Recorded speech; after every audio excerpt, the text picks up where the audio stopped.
Hi. Hi, this is notes for algebra for 4-3, unit 4, lesson 3, slope-intercept form.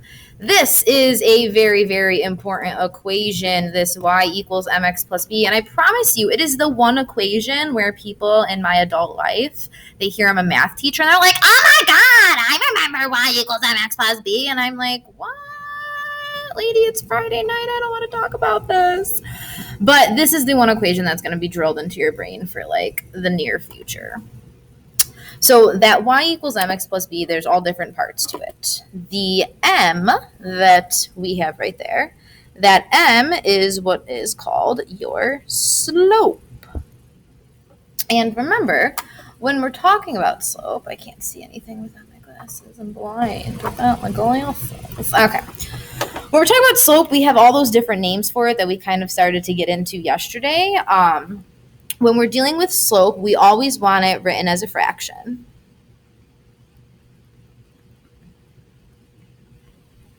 It's just going to be a heck of a lot easier to deal with as a fraction. So when you're working in the calculator, to get that fraction, you're going to use that math and then that frac option, right? Math, and then option 1 is frac for your calculator to get fractions. And all the different names that we have for slope are things like it's that constant ratio. Oops.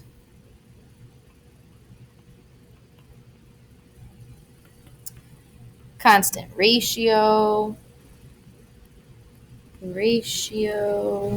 That doesn't look very nice. Ratio.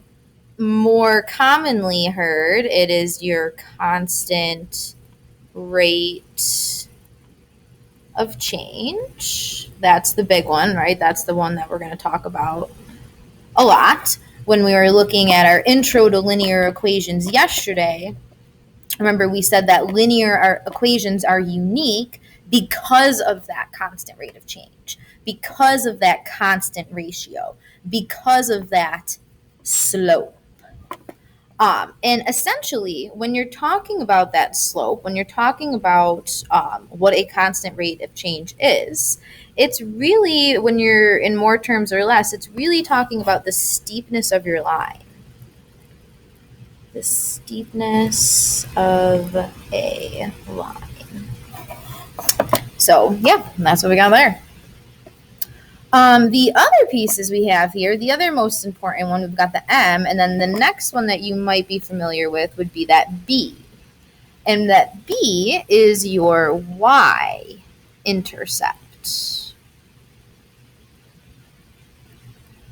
We're going to come back and talk about that intercept in a little bit later. It's your y-intercept. It could also be known as your initial value, or what's more commonly known as your starting point. Tells us where to begin when we're looking at graphing it. And that are the two main pieces that you usually hear about the most. However, they're not the only two pieces. There is still that y in that x. And this one is less commonly known than the m and the b. Y and x represent the infinite, meaning never ending, the infinite number of coordinate points, x comma y, that fall on that line. So remember, if I'm looking at a line of any sort, that line has an infinite number of little points on it that make up that line, more than I can even draw. There's an infinite number of points on it. So that's what those x and y represents. They represent those infinite number of points that fall on the line. Which is why, if we go back to our 4-2 lesson, when you're figuring out if a point falls on the line, that's why you can just take that and plug it in. That's why that works. Kind of cool.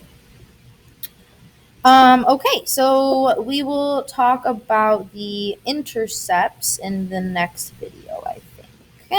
Maybe we could just talk about them now. I don't know. How long is this video so far? Who knows? Let's go. We'll do intercepts in the next one.